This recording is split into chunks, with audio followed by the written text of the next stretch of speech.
Dalam hidup ni, benda yang kamu jangan sampai kamu leka. Dalam hidup kamu dengan apa dia? Harta benda. Sibuk macam mana pun cari harta benda, kamu kena nampak bahawa harta ni mesti ditukar menjadi pahala. Jangan simpan harta, jangan jadi penyimpan harta, jangan. Harta ni menyebabkan kamu leka. Oleh demikian harta kena tukar jadi pahala. Macam mana tukar jadi pahala? Jangan simpan dah. Bila Allah bagi harta pada kita, buat pahala, infak di jalan agama. Kemudian kita guna untuk kerja-kerja Islam. Kenapa? Biar kita simpan untuk ke syurga. Jangan kita simpan untuk di dunia. Ramai dah orang yang simpan untuk dunia ni, dia menyesal bila dekat nak meninggal dunia. Bila dekat nak meninggal dunia, dia sebut ada malaikat tu, laula akhartani ila ajalin qarib. Malaikat, boleh tangguh tak sekejap, jangan bagi mati lagi. Nak buat apa dia? Fa as-saddaqah. Sekarang juga saya nak bersedekah di jalan Allah. Wa akum minas salihin. Bismillahirrahmanirrahim. Alhamdulillahirabbil alamin. Wassalatu wassalamu ala asyrafil anbiya'i wal mursalin wa ala alihi wa sahbihi ajma'in. Subhanaka la ilma lana illa ma 'allamtana innaka antal alimul hakim. Ya alim 'allimna min ilmika kama tarda bihi 'anna. Ya halim khalliqna bi khuluqil hilmi wa haqqqiqna bi haqa'iqil ilmi. Allahumma akhrijna min zulumatil wahmi wa akrimna bi nuril fahmi waftah alaina bi ma'rifatil ilmi wa hassin akhlaqana bil hilmi wasahhil lana abwaaba fadlik wansur alaina min khazaini rahmatik ya arhamar rahimin wa ya arhamar rahimin wa ya arhamar rahimin. Amma ba'd. Para hadirin yang dimati sekalian, kita bersyukur pada Allah kerana sekali lagi pada pagi yang baik ini kita diberi peluang oleh Allah untuk kita meneruskan perbincangan kita pada tajuk yang kedua pada kali ininya, itu kita akan mula sebut tentang mengenai hakikat kematian.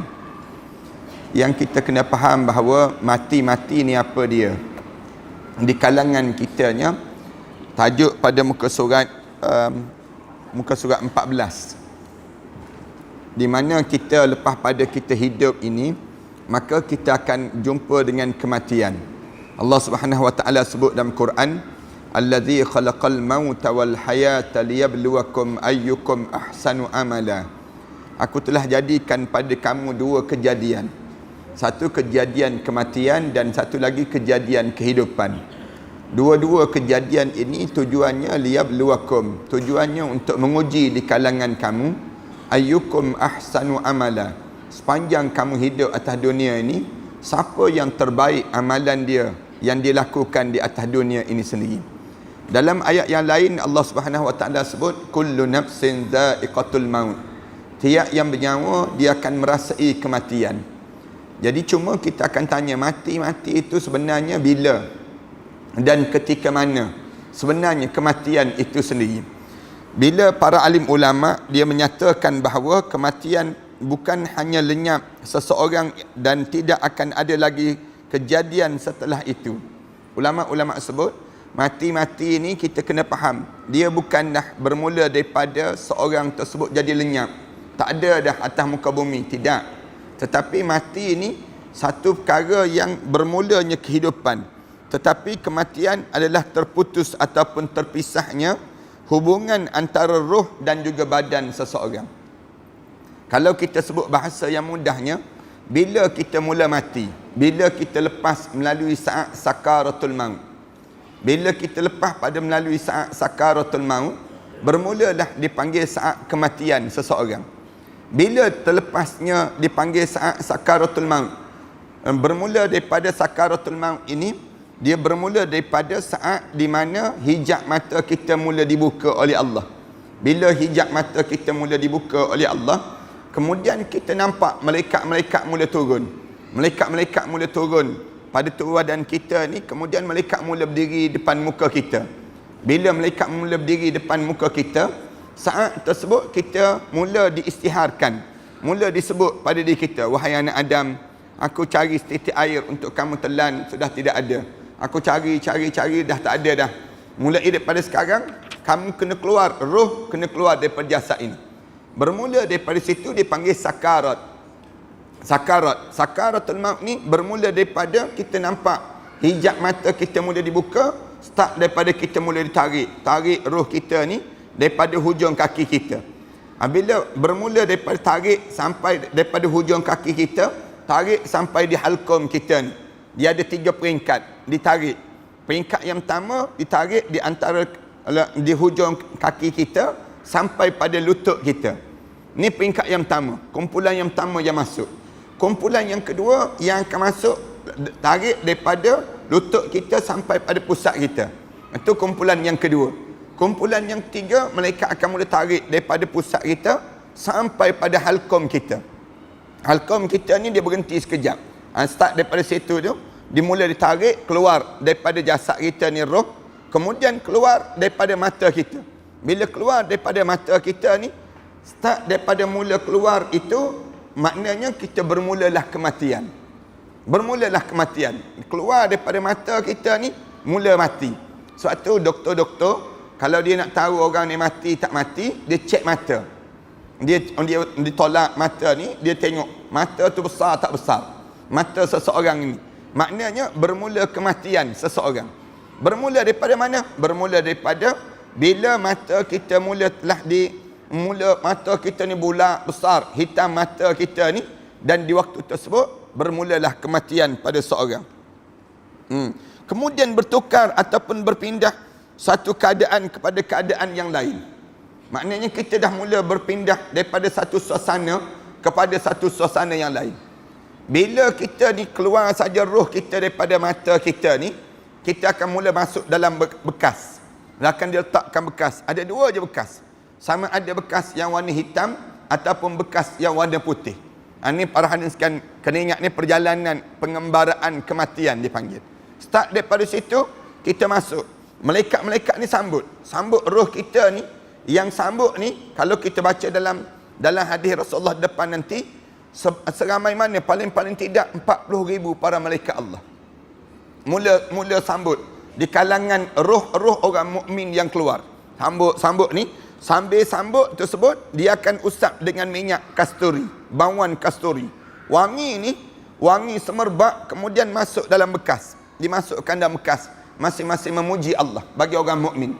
Start daripada situ, kemudian naik. Roh kita ni mula naik menghadap depan Allah. Naik langit yang pertama, penjaga langit yang pertama tanya, roh siapakah ini? Lalu dijawab, roh fulan bin fulan.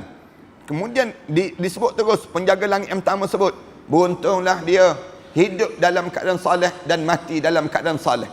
Kemudian naik langit yang kedua, kemudian yang ketiga, demikianlah sampai menghadap depan Allah. Bila sampai menghadap depan Allah, Allah sebut, tentukan dia dalam syurga Illiyin. Mudah-mudahan kita semualah insya-Allah. Bila sebut saja begitu, turun terus roh ni. Roh ni akan turun, berdiri di hujung kepala masing-masing. Beza dengan orang yang tidak mukmin. Orang yang tidak mukmin, bila sebut saja bahawa wahai roh, sila keluar daripada jasad ini. Keluar ni, naik ni, bau busuk ni, Allah saja yang tahu. Sampai di halqum, kemudian bunyi satu benda yang patah di tengkuk dia. Bila bunyi benda yang patah sekali tersebut, bunyi saja keluar daripada mata ni merecik. Rasulullah ambil bekas air itu, Rasulullah genjis-genjis air itu, Rasulullah kata, beginilah roh orang yang tidak mukmin, yang keluar daripada jasad dia, kemudian dalam keadaan yang keluar tersebut bau busuk, sebusuk-busuknya. Kemudian masuk dalam bekas yang warna hitam. Kemudian lepas pada itu mula dinaikkan, naik langit yang pertama. Penjaga langit yang pertama tanya, roh siapakah ini? Lalu dijawab, roh fulan bin fulan, fulanah binti fulan. Bila sebut saja begitu, penjaga langit yang pertama ni sumpah seranah, celaka dan bangsatlah dia. Hidup dalam keadaan jahat, mampus pun mati dalam keadaan jahat. Ini dia mula sebut, sumpah seranah ni tak berhenti. Naik langit yang kedua, yang ketiga sampai menghadap depan Allah. Allah sebut, tentukan dia dalam neraka sijin. Bila sebut neraka sijin, mula turun terus. Na'udzubillah min dzalik. Turun terus roh ni berada di hujung kepala masing-masing. Yang ni dipanggil proses peralihan.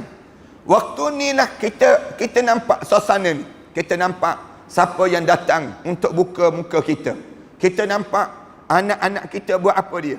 Kita nampak orang cakap, kita dengar orang cakap tentang diri kita. Kita rasa saat mana orang buka butang baju kita. Kita rasa semua saat mana perjalanan kita yang pengembaraan untuk perjalanan ke alam barzah. Yang ni yang dimaksudkan oleh Tuhan kita ni, bertukar ataupun berpindah daripada suatu keadaan pada keadaan yang lain.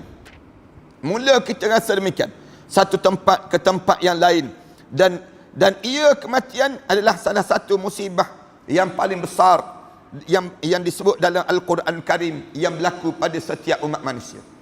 Bila seorang tu mati, dianggap musibah. Sebab tu kita sebut inna lillah wa inna ilaihi raji'un. Kita kena nampak demikian. Bila sebut saja kematian, dia satu perkara yang musibah. Kerana apa dia? Musibahnya kerana terputus segala amalan. Bila mati saja, tak ada dah amalan yang masih lagi kita boleh buat. Kecuali Rasulullah sebut illa salasah, idza mata ibnu adam inqata'a amaluhu illa salasah. Bila mati saja anak Adam, terputus amalan-amalan dia. Kecuali 3 je yang masih boleh hidup lagi. Apa dia? Doa anak yang saleh. Doa orang yang masih hidup ni, anak kita yang saleh, yang mendoakan kita. Yang kedua, yang boleh hidup lagi apa dia? Yang disebut sedekah jariyah, sedekah yang terus hidup. Dan yang ketiga, yang disebut dengan al-ilmu yang tafi'u bih, ilmu yang bau manfaat. Yang ni disebut dalam hadis Rasulullah cerita. Dan ada satu riwayat kata, amalan yang boleh sambung lagi sampai 7 telaga yang digali. Telaga yang digali dan digunakan oleh orang ramai. Ini air yang dapat pada orang ramai tersebut. Banyak lagi lah yang disebut sampai 7. Disebut dalam depan, nanti kita akan jumpa.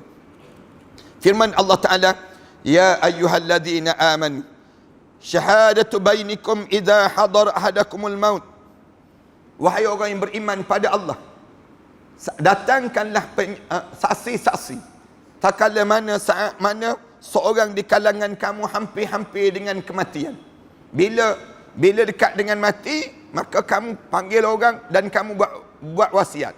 Bila kamu buat wasiat, dalam keadaan kamu buat wasiat, kamu tolong cari saksi-saksi. Hinal wasiyatis nani zawa adlin minkum. Kamu hendaklah cari 2 orang yang waktu mana kamu nak buat wasiat itu, kamu minta 2 orang yang datang untuk jadi saksi di kalangan orang yang dekat dengan kamu. Au akharani min ghairikum, ataupun orang-orang yang lain. Yang maksudkan ini ialah orang agama lain yang menjadi yang dekat dengan diri kamu, dekat dengan kematian kamu.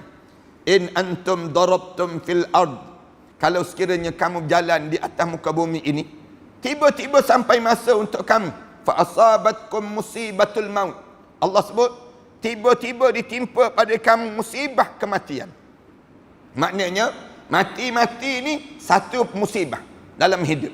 Jangan ingat bila kita sebut mati itu satu perkara yang namakan dengan kebaikan untuk dia, tidak. Tetapi bila seorang tu meninggal dunia, kena anggap ini musibah.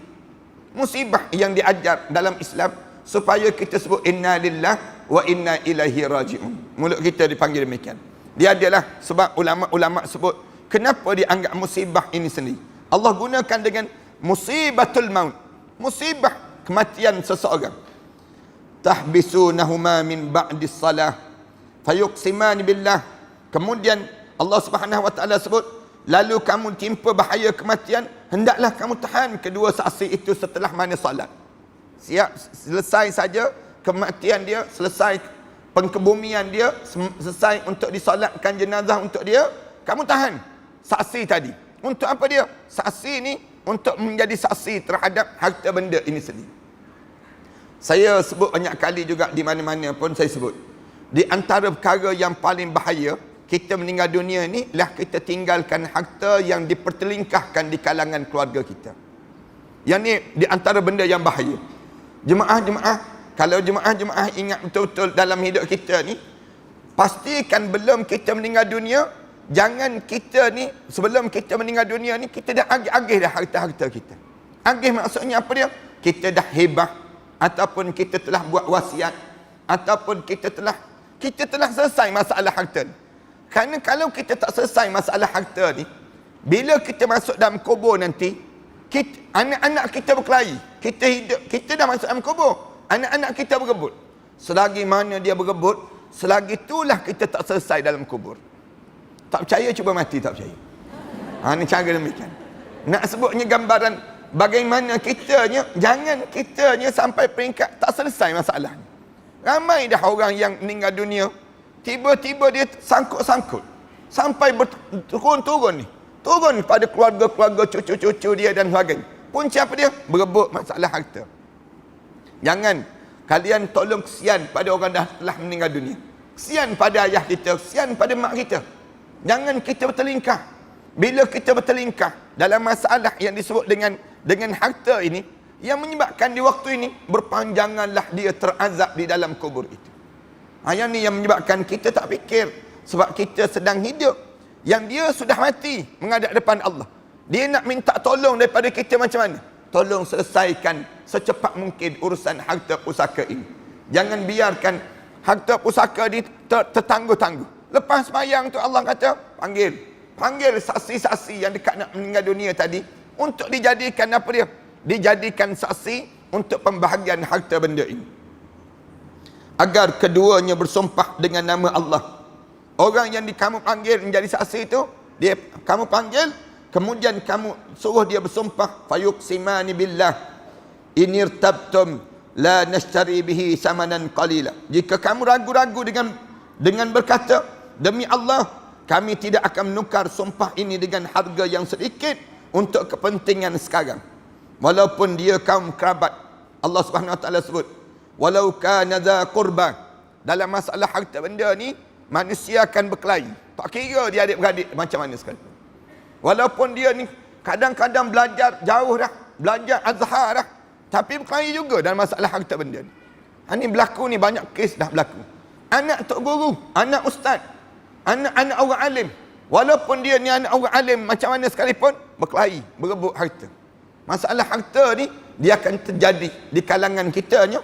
Kamu kena jaga, la nashtari bihi samanan walau kana dza qurba. Mereka tidak jual beli sumpah-sumpah mereka itu walaupun dengan keluarga mereka. Wala naktumus syahadat Allah, dan tidak pula kami menyembunyikan penyaksian kerana Allah. Sesungguhnya inna idzal laminal asimin. Sesungguhnya jika dilakukan demikian, mereka termasuk di kalangan orang-orang yang pendosa di atas dunia ini. Mana-mana saksi, jangan dia cenderung, jangan. Dia kena sebut, walaupun perkara tersebut dalam keadaan yang dinamakan dengan apa dia? Dalam keadaan yang sukar sekalipun. Walaupun adik-beradik, walaupun orang yang hampir dengan dia, dia kena jaga penyaksian dia. Kalau tidak, dia termasuk inna idzalla minal asimin. Kalau tidak, mereka termasuk di kalangan orang yang melakukan dosa. Para ulama berkata, tetapi ada perkara yang lebih dahsyat daripada kematian. Ulama-ulama sebut, kita rasa mati-mati itu dahsyatlah. Ada lagi yang lebih dahsyat daripada mati. Yang paling dahsyat sebelum daripada mati ni apa dia? Ialah lalai dalam menghadapi kematian. Leka dan hanyut.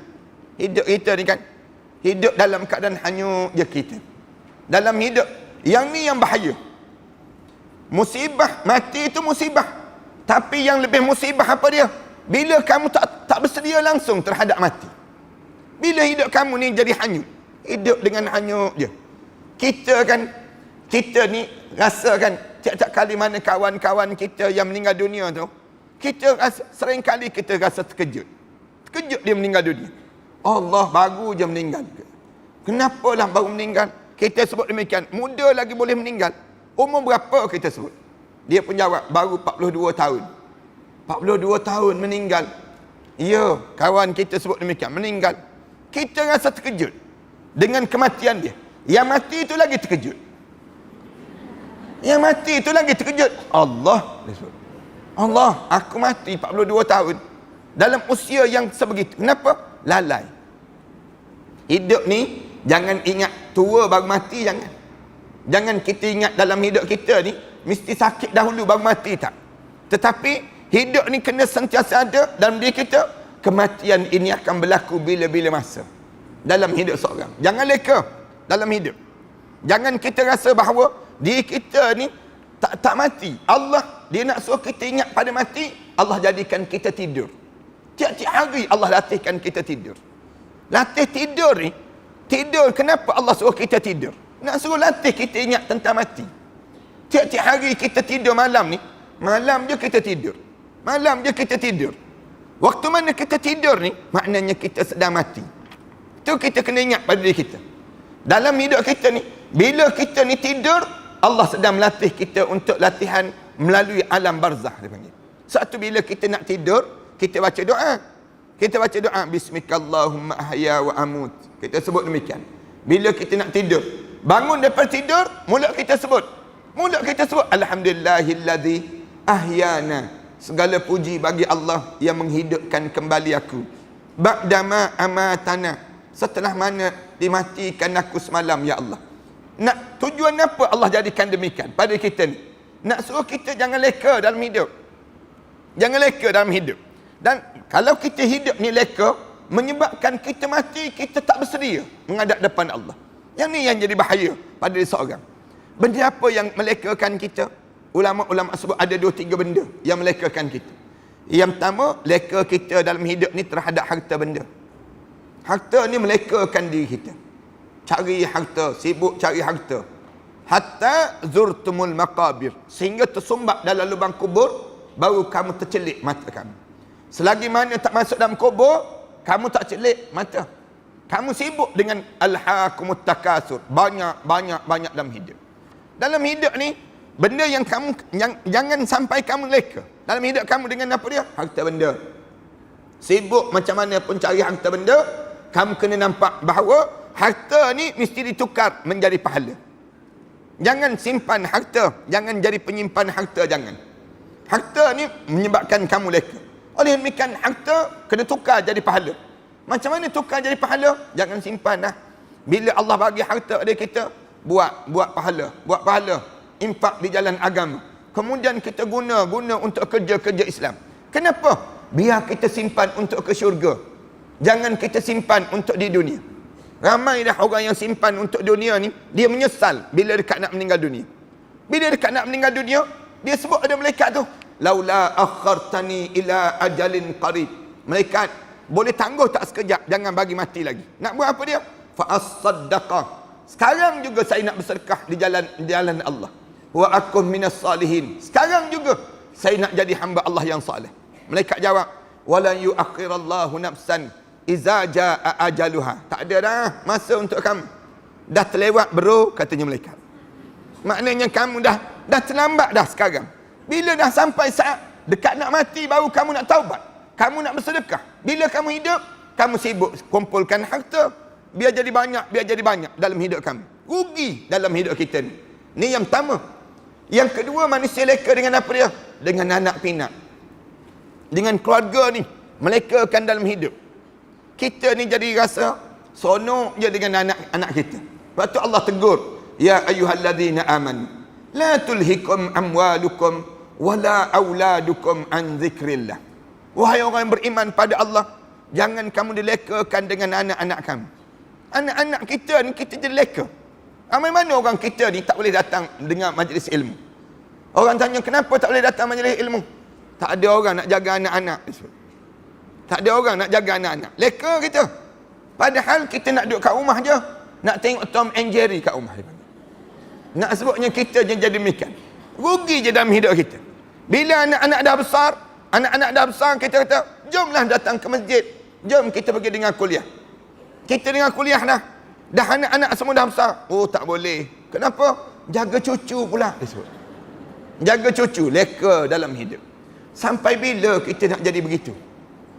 Cuba tanya dalam hidup kita, sampai bila kita nak begini? Dalam hidup kita, leka dengan anak-anak kita. Dan anak-anak kita kan, kalau anak-anak kita balik saja rumah kita, leka ni, mak-mak ni, dengan anak perempuan biasanya. Dia borak tu sampai pukul 2 pagi, pukul 3 pagi dia borak. Wah, dehem dah suami kat dalam bilik ni. Nak sebutnya gambaran bagaimana terlekanya kita. Dalam hidup kita jadi leka, hanyut je dalam hidup kita. Dengan anak-anak, dia jadi demikian. Yang ketiga, kita leka atas dunia ni dengan apa dia? Dengan kuasa ataupun tahta. Anak-anak, kemudian kuasa ataupun kerja ni melekakan dalam hidup. Berhati-hati dalam hidup. Jangan sampai kita ni terleka dengan kerja-kerja kita. Position kita ni sama ada tak kira lah. Kita jadi seorang suri rumah tangga pun kerja juga. Leka kita dengan kerja kita ni. Ataupun kita ni kerja. Betul-betul kita pergi kerja cari rezeki dalam hidup kita. Ini pun sama, melekakan dalam hidup. Islam ajar supaya kita jangan terleka dengan kuasa yang diberikan oleh Allah pada diri kita. Ramai orang kita diberi kuasa, dia belagak jadi Tuhan terus. Dia jadi belagak dalam hidup dia. Dia rasa dia lebih hebat daripada Allah. Sampai dia menjadikan peraturan-peraturan melanggar syariat dalam agama. Ini kuasa. Yang keempat, manusia leka dengan apa dia? Rupa. Rupa ni melekakan dalam hidup. Rupa di kalangan kita ni pun satu benda yang melekakan dalam hidup. Nak sentiasa jadi cantik. Nak jadi cantik ni satu penyakit dalam hidup seorang. Dia rasa dia tak layak untuk jadi tua. Sanggup makan pil anti penuaan dia panggil, supaya dia tak jadi tua. Dia sanggup pakai lotion anti kedutan. Nak suruh dia jangan jadi kedut dalam pada diri dia. Nak sebutnya gambaran terlampau obses dengan kecantikan. Orang kita ni obses dengan kecantikan. Cuba tengok saja alat-alat kosmetik tersebut. Banyak mana tokoh-tokoh kosmetik kaya-kaya. Tokoh kosmetik itu pun, dia pun tak lawa, senang kata. Nak sebutnya gambaran demikian. Minta maaf nak sebutnya. Tapi nak sebutnya, dia nak suruh orang lain cantik, dia sendiri pun tak cantik. Nak gunakan bahasa yang mudah. Tapi kita terlampau obses dengan kecantikan. Yang perempuan sibuk nak jadikan cantik. Yang lelaki sibuk nak berbadan sado. Yang lelaki ni penyakit orang lelaki. Dia nak badan dia jadi kental. Sado ni saya biasa sebut. Sado ni tahu makna apa dia? Sasa bodoh dia panggil demikian. Ni sado. Leka dalam hidup. Sampai peringkat tak pergi sembahyang maghrib. Main gimnasium. Sibuk sampai hidup ni main futsal pukul 1, pukul 2 pagi. Kamu nak sembahyang subuh pukul berapa? Sampai peringkat kamu tak jaga tu badan kamu. Kamu nak jaga badan kamu sampai kamu tak jaga syariat agama. Dalam hidup kita ni diajar supaya apa dia? Pastikan kita ni jangan kita terleka dengan perkara demikian. Ramai mana orang tengah-tengah main, tengah-tengah make up, tengah-tengah dalam hidup dia ni menjaga kecantikan, tiba-tiba pucat lesi dia menghadap depan Allah. Pucat dia menghadap depan Allah. Saat mana dipanggil dan direntak nyawa dia. Bila direntak nyawa dia menghadap depan Allah, dia terkejut. Kenapa dia? Kerana dia hidup dalam keadaan lalai sepanjang dia hidup di atas dunia ini. Ni dipanggil musibah. Siapa-siapa yang tak bersedia untuk kematian dalam hidup dia, memang dia musibah yang besar. Dia terkejut menghadap depan Allah nanti. Satu, kita penting sangat dalam hidup kita ni belajar. Belajar untuk berjalan ke hadapan. Belajar bagaimana kita nak melalui masa depan dalam hidup kita. Penting sangat pada diri kita supaya kita tidak leka. Dan tidak hanya ulama-ulama diajar, paling tidak belajar 3 hari sekali. 3 hari mesti belajar sekali. 3 hari mesti belajar sekali. Kita ni kalau kita belajar lambat je, kita dah tak ingat. Macam kita belajar hari ni kan.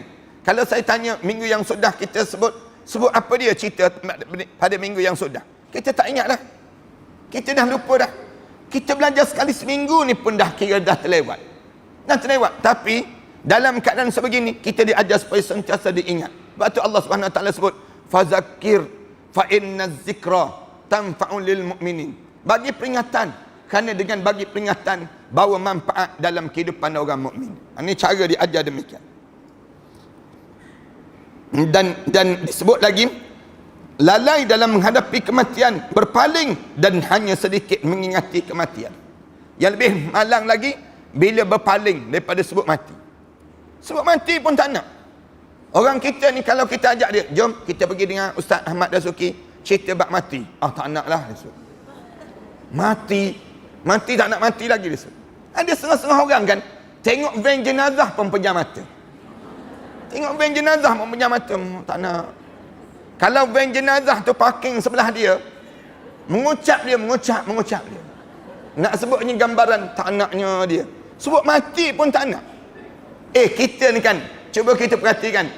Kita tengah bawa kereta laju-laju kan. Bawa kereta laju, anak kita cuit, "Bah, Abi, jangan laju sangatlah, mati kita kan." Kita paling terus, apa mati-mati? Kita marah anak kita, jangan sebut mati-mati. Mati sungguh kita kan. Kita bimbang kan, naik kapal terbang, bergegar sikit. Bila bergegar, anak kita cuit. Kita nak mati ke ni? Dia tanya. Marah kita, merah muka tak kena gaya. Kita merah terus muka. Tak nak sebut, mati pun tak nak sebut. Islam ajar tak. Sebutlah mati. Bila kamu sebut tentang mati, kamu akan bersedia untuk saat menghadap di hadapannya. Bahkan ulama-ulama, dia ajar apa dia? Sampai peringkat Imam Ghazali, dia siap beli terus kain kapan. Kain kapan ni, beli dah, siap dah. Kemudian, lepas semayang subuh, balik je semayang subuh tu, ambil kain kapan, cium kain kapan. Sentiasa tanya, bilalah aku nak pakai kain kapan? Kita pun dengan anak-anak kita, ajaklah anak-anak kita. Jomlah kita pergi shopping. Anak kita tanya, shopping apa? Shopping kain kapan. Sebut ada anak-anak kita demikian. Anak kita memandang buan tabiat benda pula mak aku. Dia sebut demikian. Tak, kita kata bukan buan tabiat ni, bukan. Sengaja nak suruh ingatkan. Bila Umi meninggal dunia, kamu kena mandikan jenazah Umi. Kita sebut ada anak-anak kita. Bila Abi meninggal dunia, ni bahagian kepala. Ni bahagian tengah. Ni bahagian hujung kaki. Dan bila kita nak pakaikan kain ni, pastikan baca doa. Kita sebut demikian pada anak-anak kita. Kita aja anak-anak kita. Sebut pada anak-anak kita. Kamu yang sulung mesti usung jenazah Umi. Mesti usung jenazah Umi. Sebab waktu mana kamu kecil dahulu, Umi yang dukung kamu. Sebut anak-anak kita. Bagi tahu pada anak-anak kita. Tak kala mana kita menghadap depan Allah, masuk dalam kubur nanti, kamu sambut. Kamu kena sambut. Turunkan elok-elok. Hadapkan muka ke kiblat. Sebut pada anak-anak kita. Gambarkan pada mereka perjalanan waktu mana kita nak menghadap di hadapan Allah. Bila anak-anak kita lapang saja, anak-anak kita ajak kita, jom kita pergi makan-makan kat luar, shopping-shopping kat luar. Katanya anak kita kata jom kita ke kubur, kita sebut demikian. Kita sebut demikian. Jom kita ke kubur, tukar sikit ni. Biar dia terkejut. Kenapa ke kubur? Nantikan kalau Abi meninggal dunia, Umi meninggal dunia, tempat itu juga kita akan pergi. Bila kita duduk dekat kawasan kubur tu, sebut pada anak kita, ni jalan yang akan dilalui nanti. Kamu pastikan usung jenazah ni. Jangan kamu terlepas baca surah Al-Baqarah waktu mana usung jenazah Abi dan Umi. Jangan kamu terlepas, biar sampai peringkat waktu mana masuk dalam kubur nanti, masuk dengan surah Al-Baqarah. Waktu mana masuk menghadap depan Allah nanti. Jangan kamu biarkan jenazah Abi dan Umi hanya diusung oleh orang lain. Van jenazah saja. Manakala kenderaan yang kamu miliki, tak boleh pun Umi naik waktu mana perjalanan terakhir dalam kehidupan kita. Sebut demikian. Biar kita ni sentiasa mengingatkan kematian. Ingat saat kematian serta meninggalkan amal soleh. Ramai di kalangan kita ni meninggalkan amal soleh yang merupakan bekalan setelah kematian. Ramai di kalangan kita begitu. Kita mana berbekal untuk mati? Kita berbekal untuk hidup. Ramai di kalangan kita hidup begitu. Ini musibah yang besar dalam hidup. Kita menyimpan untuk hari tua. Saya sebut dalam pengajian sebelum daripada ini. Untuk apa kita simpan untuk hari tua? Islam bukan disuruh simpan untuk hari tua, tetapi simpan untuk ke syurga. Dalam hidup kita ni kita kena ubah. Minda di kalangan kita ni, jangan simpan untuk hari tua, jangan. Tetapi simpan untuk bekalan ke syurga. Macam mana kita nak simpan bekalan ke syurga?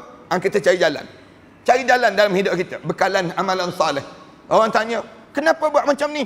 Saya nak bekalkan diri saya. Untuk saya nak lepas menghadap depan Allah. Orang tanya kita, kenapa datang majlis ilmu? Saya nak buat bekalan untuk saya nak menghadap di hadapan Allah. Kita tanya, orang tanya kita, kenapa nampak beria sangat?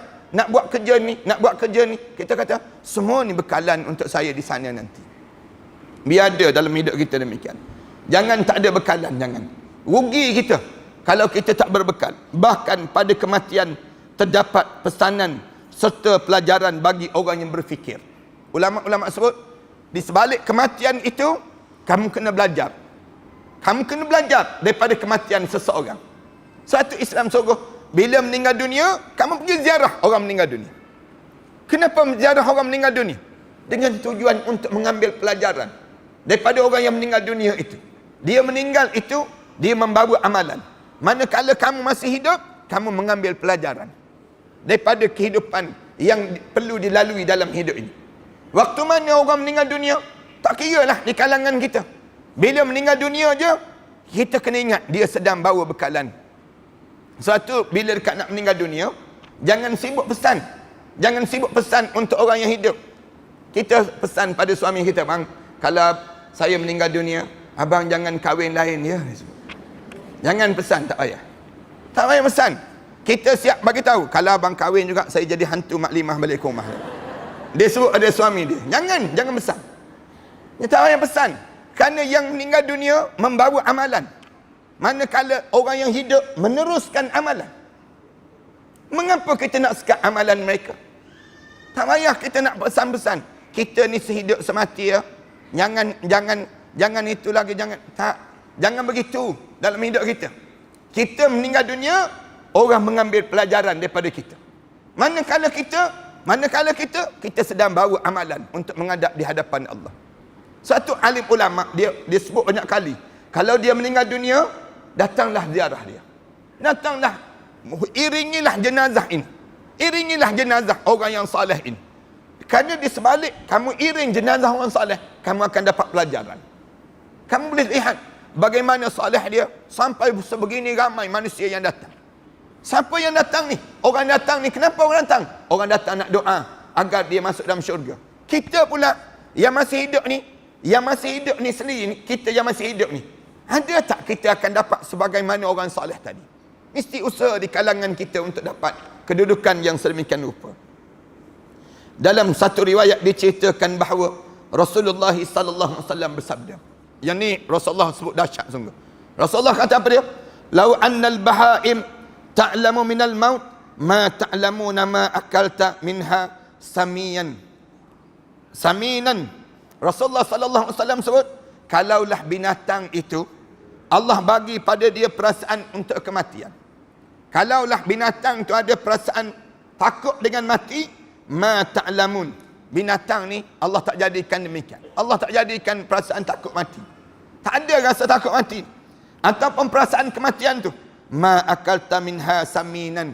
Rasulullah kata, kalaulah binatang tu ada rasa dia terhadap kematian, kamu tak akan mungkin untuk kamu makan daging-daging lembu yang ada lemak-lemak dan sebagainya. Daging kambing ke apa dia, tak ada dah yang saminan, yang gemuk-gemuk tak ada dah. Kenapa yang tak ada? Kerana kuruh kering binatang ni memikirkan tentang bagaimana perjalanan lepas pada mati. Tapi binatang ni Allah tak buat. Maknanya apa dia? Kalau kamu tak fikir tentang mati, kamu lebih kurang dengan binatang.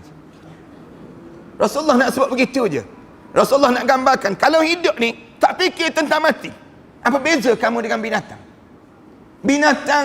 Binatang tak terfikir tentang kematian. Binatang ni Allah jadikan dalam hidup dia, dia tak fikir macam mana sukarnya suasana kematian. Binatang tak ada. Tapi manakala yang disebut dengan manusia ni, kalau kamu tak fikir juga tentang kematian, kamu lebih dahsyat daripada binatang. Binatang ni tak ada akal, kamu ada akal. Tiba-tiba dengan kamu ada akal, kamu tak terfikir ke perjalanan kamu akan datang macam mana dalam hidup kamu. Jangan kamu ingat hidup ni untuk dunia saja. Kamu kena fikirlah hidup ni bagaimana dalam kubur nanti, bagaimana di padang mahsyar nanti, bagaimana di akhirat nanti. Semua ni kena ada dalam pemikiran kita. Sebab itulah Allah ajar, bila kita salat, mula-mula kita salat tu, baca Fatihah tu sebut terus Maliki Yaumiddin. Kenapa kita sebut Maliki Yaumiddin? Allah nak suruh semua hidup di atas dunia kaitkan dengan akhirat. Ingat tentang akhirat. Jangan kita buat di dunia ni tak fikir langsung tentang akhirat. Jangan kita jadi bagaikan orang munafik. Jangan jadi orang kafir. Orang kafir dia fikir dunia je. Segala benda dunia dalam hidup dia. Yang dia fikir demikian. Manakala orang mukmin dia fikir apa benda pun mesti akhirat. Apa benda pun mesti selamat di akhirat. Yang ni cara orang mukmin yang berfikir. Macam mana nak pergi ke akhirat? Melalui kematian yang Allah akan jadikan dalam hidup kita, akan melalui saat yang sedemikian rupa. Diceritakan bahawa ada seorang Arab Badui. Cerita orang Arab Badui yang dia tak pernah tahu tentang mati. Dia hidup dalam keadaan bodoh, dalam keadaan tak tahu. Tiba-tiba dia mengelilingi untanya yang telah mati. Dia sibuk memuji-muji unta tersebut sambil berfikir apa yang sedang berlaku pada unta itu. Pelik dia dengan unta tu. Unta tu tak bergerak. Dia pula dia tak tahu tentang mati-mati ni apa dia. Yang berlaku di kalangan orang Arab Badui. Dia kemudian berkata, mengapa kamu tidak bangun? Unta, kenapa kamu tak bangun? Kemudian, padahal anggota tubuh kamu masih baik dan sempurna. Badan kamu tu kan elok lagi. Apa kamu tak bangun? Dia cerita dengan unta dia. Dia sebut pada unta dia, apa yang berlaku pada kamu? Dia tak gerti tentang kematian ni. Dia tanya pada unta, kamu berlaku apa benda ni? Siapakah yang menahan gerakan kamu? Siapakah yang akan membangkitkan kamu? Akhirnya orang Arab Badui itu meninggalkan untanya yang telah mati. Dia amat hairan memikirkan unta tersebut. Tuan kita nak sebut apa dia? Kalau kamu tak fikir tentang mati, kamu macam Arab Badui ni lah. Dalam hidup kita ni, kalau kita tak fikir tentang mati, kita jadi macam Arab Badui. Tadi dalam hadis Rasulullah sebut, macam binatang. Kamu lebih teruk daripada binatang. Kalaupun turun sikit lagi, kamu jadi macam Arab Badui. Maknanya apa dia? Hidup ini kamu kena ingat tentang mati. Kamu kena tahu apa dia kematian itu. Ada pula penyair yang membacakan syair kerana melihat seorang perwira yang gagah mati di hadapannya. Dia sebut apa dia? Tanda kematian sudah menjemputnya. Terbujur dia dengan tangan terbentang dan mulutnya ternganga. Terbujur dia dengan baju besi dan senjata yang kuat yang masih terpegang erat. Terbujur dia bagaikan seorang mangsa yang besar. Tidak mahu lagi dia mendengar semboyan panggilan perang. Bahkan tidak peduli lagi dia dengan panggilan agung para raja. Keperkasaannya dan kepahlawanannya sudah berlalu kerana tali maut yang sudah tertenggik di atas kepalanya. Apa gerangan yang berlaku pada diri kamu, wahai pahlawan? Keperkasaan kamu sudah hilang. Bahkan kamu tidak dapat bercakap lagi. Berita ini bukan berita perkabaran di tempat ini. Kita masih saja tidak peduli dan seakan-akan tidak pernah tahu. Orang Arab ni, dia kagum dengan syair lah.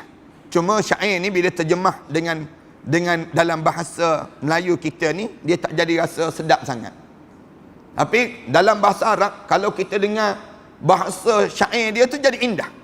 Jadi indah bahasa dia. Dalam orang Arab ni, dia boleh puji. Dia guna syair saja, dia boleh menjatuhkan musuh. Kalau jemaah-jemaah sekalian biasa dengar dikir barat kan, dikir barat. Dikir barat tu yang suka karut-marut tu dia panggil. Yang dia mengarut tu. Lagi tengah malam dia mengarut. Dia ada dua tim, dia pasukan. Dia saling karut mengarut di antara satu sama lain. Di antara satu sama lain. Orang Arab dia syair dia tu, dia boleh buat begitu. Jauh lebih indah lagi. Kalau kita dengar orang-orang Kelantan, dia tahulah orang-orang Kelantan yang terlibat dengan yang biasa dengar dikir barat ni, yang suka mengarut-ngarut ni, dia akan seronok bila dengar orang tu boleh karut kepada orang sebelah, boleh kata pada orang sebelah, dia akan tepuk tangan, syukur sangat. Ni tak ada dah zaman kita ni sekarang ni. Bahasa orang Melaka dia suka pantun ni panggil. Pantun tu bila dia pantun, kadang-kadang kan pengantin tak boleh naik rumah lagi tak boleh bayar pantun. Sampai tahap demikian. Yang ni yang dilakukan orang Melaka, orang Negeri Sembilan dan sebagainya. Dia mula pantun dengan tujuan apa dia? Tujuan nak suruh jawab dulu. Demikian juga orang Arab. Orang Arab ni dia ada sastra dia. Sastra dia apa dia? Salah satunya ialah syair. Dan dia boleh gambarkan sesuatu tu jadi indah. Benda yang biasa-biasa, bila dia boleh gunakan kata-kata yang indah menjadi indah perkara tersebut. Ni hebatnya dia di kalangan orang Arab. Termasuklah yang syair yang kita baca ni. Syair yang kita terjemah ni kita rasa macam biasa je. Tapi di kalangan mereka kata-kata ni menjadi hebat dan kuat, menyentak jiwa-jiwa mereka tersebut. At-Tirmizi, Al-Hakim dan Abu Abdullah meriwayatkan dalam Nawadil Usul, Nabi Adam memberitahu kepada Hawa bahawa anaknya telah meninggal dunia. Peristiwa yang berlaku kali yang pertama bila Qabil dengan Habil ini tikar menikam ni, Nabi Adam alaihissalam ni sendirinya bagi tahu pada Hawa anak dia meninggal dunia. Dia berkata, wahai Hawa, anak kamu telah meninggal dunia. Qabil bunuh Habil. Bila bunuh Habil tu, tahu saja begitu. Lalu Nabi Adam AS beritahu pada Hawa, anak kita meninggal dunia dah. Lalu bila Hawa kemudian Hawa dengar je, Hawa tanya terus. Hawa ni bertanya, apa yang maksudkan dengan meninggal dunia? Mati itu apa dia? Yang sebut mati. Mati itu apa dia? Tak pernah dengar lagi sejarah hidup manusia ni, mati ni sendiri. Lalu Adam AS, Nabi Adam AS sebut, meninggal dunia adalah tidak dapat makan, tidak dapat minum, tidak dapat diri dan tidak dapat duduk. Sebut saja begitu. Tak makan, tak minum, tak boleh duduk, tak boleh berjalan, tak boleh. Tu mati, katanya Nabi Adam pada Hawa AS. Hawa AS ni sebut, Hawa ni bila dengar je begitu, jadi sedih terus. Sedih dan menangis terus. Menangis terus. Adam lalu berkata pada dia, kamu dan anak perempuan kamu berhak untuk menangisinya. Orang perempuan ni, Nabi Adam kata, memang layak pun dia menangis kerana jiwa dia jadi halus. Jiwa orang perempuan ni tak sama dengan manakala sedangkan aku dan anak lelaki aku tidak perlu menangisinya. Kerana aku ni orang lelaki. Orang lelaki ni perasaan dia berbeza dengan perasaan orang perempuan. Itu sebab itulah orang lelaki diharamkan pakai sutera. Kita kena faham demikian. Orang lelaki tak boleh pakai emas. Kenapa demikian? Kerana jiwa orang lelaki ni jiwa yang kuat. Manakala orang perempuan jiwa dia jiwa yang halus. Allah jadikan demikian. Sebab itulah orang lelaki dijadikan pemimpin pada orang perempuan. Ar-rijalu qawwamuna 'alan nisa. Orang lelaki pemimpin pada orang perempuan. Itu kaedah dia dalam hidup ni. Dengan tujuan apa dia? Tujuan nak suruh kita ni saling tampung menampung di antara satu sama lain. Sebelum daripada kita dipanggil untuk menghadap di hadapan Allah. Lepas tu ulama-ulama sebutkan, dia kata kalau orang perempuan ni berada pada tempat lelaki, nescaya 10 kali seharilah orang lelaki kena cerai. Nak sebutnya jiwa dia tu tak sama dengan jiwa orang lelaki. Sebab tu kuasa cerai berada pada orang lelaki, tidak berada pada orang perempuan. Kalaulah kuasa cerai ini berada pada orang perempuan, 10 kali sehari kena cerai. Maknanya tiap-tiap hari tu balik je aku cerai engkau, talak satu. Balik lewat sangat disebut demikian. Nak sebutnya ni Allah jadikan jiwa halus ini tak layak untuk memegang kuasa cerai. Itu cara Allah jadikan dalam hidup. Oleh kerana demikian juga jiwa yang halus ini mesti dipimpin oleh jiwa yang tegap, jiwa yang kemas. Itu dipanggil dalam hidup ini saling kuat menguat di antara satu sama lain. Kemudian kita sambung sikit lagi, satu tajuk lagi. Itu di mana kesempatan bertaubat untuk memohon keredaan Allah. Bila kita hidup atas dunia ni, benda yang apa yang kena buat? Kena hidup kita ni atas dunia ni, kena ambil kesempatan ini. Ada lebih kurang 7 kesempatan yang perlu diambil. Salah satunya taubat, dia panggil. 7 ni kesempatan yang kita kena ambil. Yang pertama, tolong dapatkan hidayah yang datang daripada Allah. Dalam hidup kita ni, bila kita hidup, tolong rebut yang pertama. Yang pertama apa dia? Dapat hidayah. Hidayah ni maksudnya apa dia? Bimbingan Allah. Yang ni kena sentiasa dapat. Sebab tu dalam solat kita baca doa ihdinas siratal mustaqim. Ya Allah, tolong bimbingkanlah saya ke jalan yang lurus ya Allah. Sejak muda sampai hari ni tak berhenti lagi baca doa ni. Setiap kali mana kita solat, kita akan baca pada Allah. Kita akan sebut pada Allah, ihdinas siratal mustaqim. Ya Allah, bimbingkanlah perjalanan hidup ini ke jalan yang lurus ya Allah. Kita sebut demikian. Yang pertama kena dapat hidayah. Kerana hidayah ni tak semua orang dapat. Tak semua orang dapat. Saya sebut pada minggu yang sudah, kalau ada orang yang layak untuk dapat, sepatutnya siapa? Abu Talib. Abu Talib bapa saudara Rasulullah. Tapi Abu Talib pun tak dapat. Hidayah ni Allah bimbing, Allah pilih. Yahdi man yasha'u ila siratim mustaqim. Allah pilih orang ni aku bagi hidayah, orang ni aku tak bagi hidayah. Yang datang majlis ilmu ni, tak semua orang boleh datang. Yang minggu yang sudah yang datang, boleh datang tak minggu ni? Tak semestinya boleh datang. Kenapa dia? Kerana hidayah Allah. Orang yang datang minggu ni, dapat tak dia datang minggu yang akan datang? Tak semesti. Kenapa dia? Bimbingan Allah. Kita ni, bila kita nak datang tadi kan, kita nak datang tadi, Datang dalam hati kita ni. Nak datang ke tak datang? Nak datang ke tak datang? Dalam jiwa kita ni teragak-agak. Kalau kita datang, ustaz tak datang, macam mana kita? Kita datang, perasaan dalam jiwa kita. Kalau kita datang, tiba-tiba ustaz datang lewat, macam mana? Kita mula terfikir. Ni dipanggil hidayah. Satu, Rasulullah sentiasa pesan pada kita, da' ma yaribuka ila ma la yaribuk. Tinggalkan benda yang mendebarkan hati kamu kepada satu benda yang tak mendebarkan dalam hidup kamu. Hidayah ni dia tak mendebarkan. Maksudnya kita ni jadi lapar je dalam hidup. Itu dia dipanggil hidayah. Dalam hidup kita ni, Allah bimbing jasad kita. Allah tarik. Kadang-kadang kita nak tahu hidayah ni kan, kita tidur malam, kita tengah-tengah tidur tu, elok kita tidur, tiba-tiba terjaga, bangun. Kita dengar suara, bangun. Tahajud, sebut demikian. Bangun tahajud, kita bercelik mata. Siapa yang panggil? Kita cari tak ada. Tapi itu panggil hidayah Allah. Kita pun bangun, kemudian pergi bilik air. Kemudian dalam keadaan nak masuk bilik air itu kan susah kan. Bangun tu merangkak je masuk bilik air. Nak sebutnya kitanya. Tapi aku ni kena solat, kita sebut. Tapi aku ni kena tahajud, kita sebut. Kita ni bergerak, jalan. Langgar tiang-tiang, langgar dinding-dinding. Nak masuk bilik air tu. Nak masuk bilik air tu susahnya. Dum, masuk juga kita. Bila masuk bilik air tu bersila dalam bilik air. Sila. Tengok air tu, tenung je air tu turun. Kita ni kan, ni dipanggil hidayah Allah. Nak ambil wuduk ke tak ambil wuduk ni? Nak ambil ke tak ambil ni? Kita pun hulur tangan. Sejuk, tarik dulu. Tengok air turun. Macam nak bomoh dalam bilik air tu. Nak sebutnya, ni hidayah Allah. Allah bimbing. Ambil. Kita pun ambil wuduk. Terus saya ambil wuduk tu, hampas sejadah.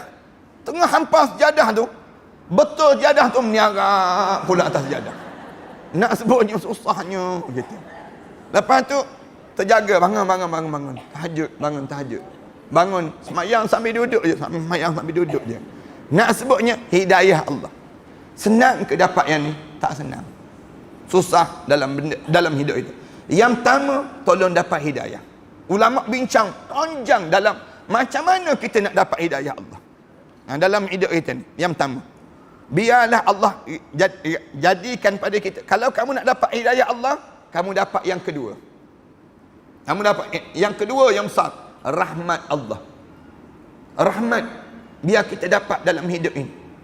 Sepanjang rahmat maksudnya apa dia? Allah mula menyayangi kita. Rahmat ni maknanya kasih sayang Allah. Allah sayang pada kita. Macam mana nak suruh Allah sayang pada kita? Dalam hidup ni, dalam hidup kita ni, kita nak suruh Allah jadi sayang. Tarik perhatian Allah. Dalam bilion manusia yang ada ni, kita ni nak tarik perhatian Allah. Kita seorang je nak tarik ni, macam mana aku nak suruh Allah pandang pada aku. Lalu kita sebut, Allah marhamni fa innaka bina rahim. Ya Allah, tolong kesianlah pada saya ya Allah. Kerana saya perlu sangat kasih sayang kamu ya Allah. Kan dalam doa kita, Allah marhamna fa innaka bina rahim. Kamu dengan saya ni ya Allah. Memanglah dalam hidup ni kan, kita ni nak sebut sayang ya Allah. Nak suruh kamu sayang pada aku ya Allah. Nak suruh Allah sayang pada kita ni, nak tarik perhatian. Bila Allah sayang, Allah akan bagi benda yang kita nak dan kita harap. Macam mana kita nak suruh dapat kasih sayang Allah? Kita mesti jaga Allah. Sebut ihfazillah yahfazka. Rasulullah sebut, kamu jaga Allah, Allah jaga kamu. Dalam hidup ni, kalau kamu nak suruh Allah sayang pada kamu, kamu jaga Allah dalam hidup kamu. Yang ni besar. Satu, kita bila kita jumpa dengan orang, kita sebut Assalamualaikum warahmatullah. Kita sebut warahmatullah. Rahmat Allah, kasih sayang Allah pada kamu. Dalam hidup kita ni, dapatkan yang kedua, rahmat Allah. Berbincangan, ulama-ulama bincang yang kedua. Yang ketiga, dalam hidup kita ni, dapatkan keampunan Allah. Ni yang tajuk yang kita nak sebut ni. Sepanjang kita hidup ni, biar Allah ampunkan dosa kita. Jangan tertinggal sikit pun dosa dalam keadaan ini. Dalam hidup kita ni, jangan ada sisa-sisa dosa ini. Kita tanya, dosa ni bila Ustaz? Macam mana kita nak dapat kesan kita ni ada dosa? Bila kita tak rasa lazat lagi dalam beribadah. Bila kita tak rasa lazat dalam ibadah, itu tanda banyaknya dosa. Tapi kalau bila kita dirasa lazat dalam ibadah, tanda di saat tersebut Allah kurniakan kita rahmat yang berterusan dan berpanjangan. Yang ni dalam hidup kita ni, kita diajar supaya dalam hidup kita ni kita nak sangat yang disebut dengan apa dia? Keampunan daripada Allah SWT. Setiap kali mana kita buat dosa, sekali titik hitam. 2 kali kita buat dosa, 2 kali titik hitam di hati kita. Rasulullah sallallahu alaihi wasallam sebut demikian. 3 kali kita buat dosa, 3 kali titik hitam. Tuan-tuan bayangkan, ibu-ibu, ayah-ayah sekalian bayangkan, kalau kita dipenuh dosa-dosa, kita tak pernah pun minta ampun pada Allah. Hatta nuktatan sauda. Rasulullah kata, hitam hati kamu. Waktu tu kamu rasa nikmat lagi kah dalam ibadah kamu? Tak rasa dah nikmat. Tak rasa lagi lazat. Ada orang, dia baca Fatihah, dia boleh mengalir mata. Ada orang yang dia baca Qul Huwallah, dia boleh menggetar jiwa dia. Kenapa dia jadi demikian? Kerana bersihnya jiwa dia ni bersih. Ada orang yang puas baca Quran, tersengih je dia. Dalam hidup dia tak ada rasa apa-apa dalam hidup dia. Ada orang baca Quran tak boleh mengalir mata. Dengar lagu Kusyuh Tahir, mengalir pula air mata dia. Nak sebutnya, dia dalam hidup dia ni benda apa ni? Dosa. Dosa yang meliputi dalam tuadan. Lalu Islam ajar, tiap-tiap perjalanan hidup ni minta ampun. Jalan je kita duduk seorang-seorang, sebut Rabbighfirli. Ya Allah, tolong ampunkanlah dosa saya ya Allah. Kita hidup ni, kita buat apa benda pun pada kita ni, tersebut je Allah marhamni. Ya Allah, tolonglah belah kasihan pada saya ya Allah. Allahumma gfirli, Rabbighfirli, Allahumma gfirli.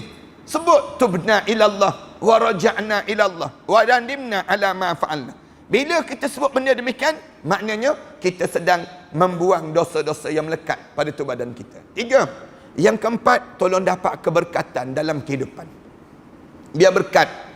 Dalam hidup ini, kita bukan nak rumah besar, tapi kita nak rumah berkat. Kita bukan nak kepada yang disebut dengan rezeki yang banyak, harta benda yang banyak, tapi kita nak harta benda yang berkat. Kita bukan nak makanan yang sedap, tapi kita nak makanan yang berkat. Satu, bila kita nak makan, kita baca doa, Allahumma barik lana fima razaqtana. Kita sebut demikian. Pagi-pagi, waktu mana subuh, kita solat dalam solat subuh kita, doa kunut kita mesti sebut wa barik lana fima a'tait. Ya Allah, tolong berkatkanlah pada kami terhadap apa yang telah kamu kurniakan pada kami ya Allah. Kita minta berkat. Berkat ni apa dia? Sesuatu yang sikit tetapi dirasakan banyak. Berkat ni sesuatu yang sukar tetapi dirasakan senang untuk kita nak lalui. Berkat ni apa dia? Sesuatu yang panjang masa dia tetapi kita rasa singkat je perjalanan masa tersebut. Itu berkat. Macam kita duduk majlis ilmu ni kan. Kalau saya kata kita berhenti sakat ni lah, terkejut kita. Ustaz, baru je rasa belajar tadi. Kita rasa demikian. Tanda apa dia? Tanda berkat lah tu. Tanda berkat. Ramadan. Para hadirin sekalian perhati betul-betul kan.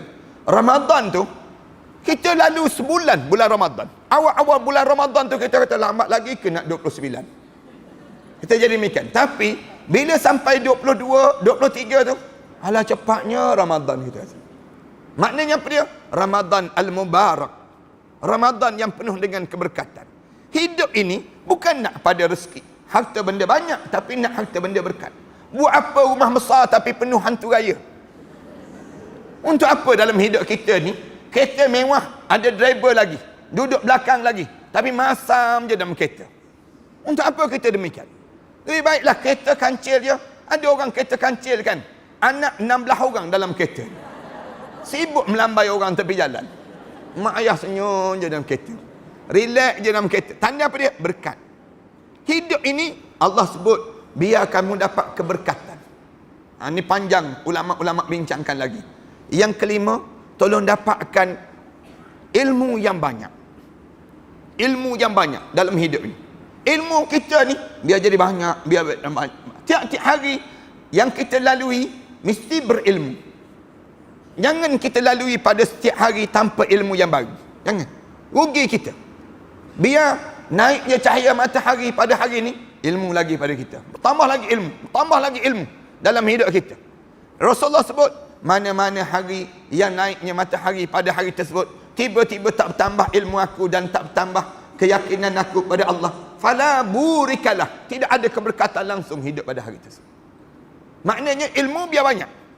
Ilmu kita ni biar ada. Ilmu apa dia? Kita tanya, ilmu apa ustaz dalam hidup? Ilmu Al-Quran. Ilmu Al-Quran ni, jemaah-jemaah sekalian, tak akan padam ilmu. Baca Quran, baca. Bila kita baca, lagi banyak ilmu. Lagi banyak baca, lagi banyak ilmu yang kita dapat. Ilmu apa dia? Daripada hadis Nabi sallallahu alaihi wasallam. Ilmu dalam hadis Nabi, hadis Nabawi, banyak ilmu yang diajar pada diri kita.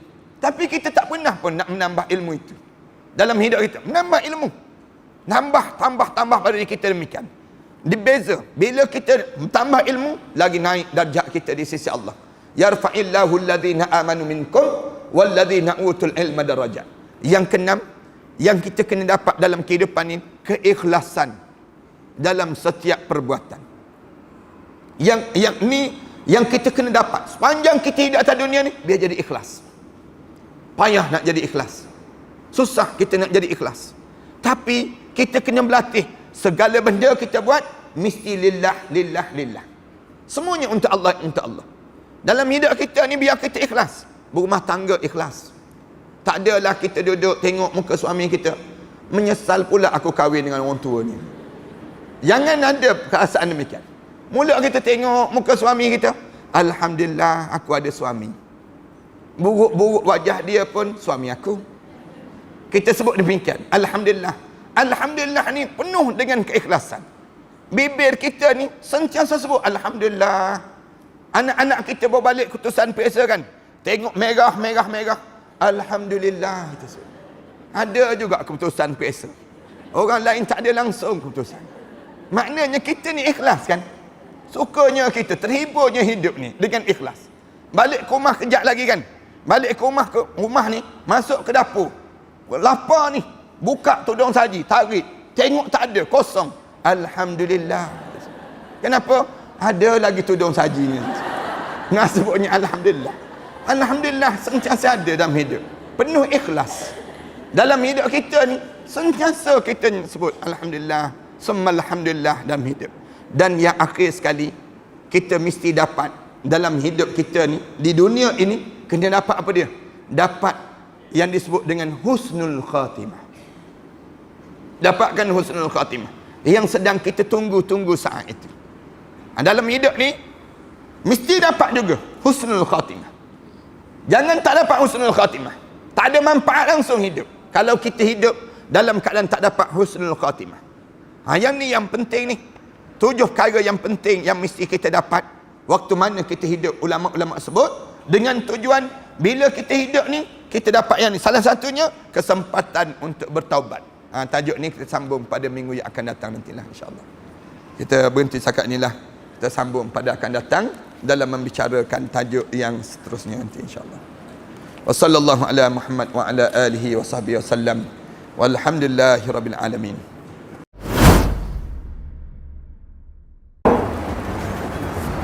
Assalamualaikum warahmatullahi taala wabarakatuh. Alhamdulillah wassalatu wassalamu ala Rasulillah wa ala alihi wa man walah wa ba'd.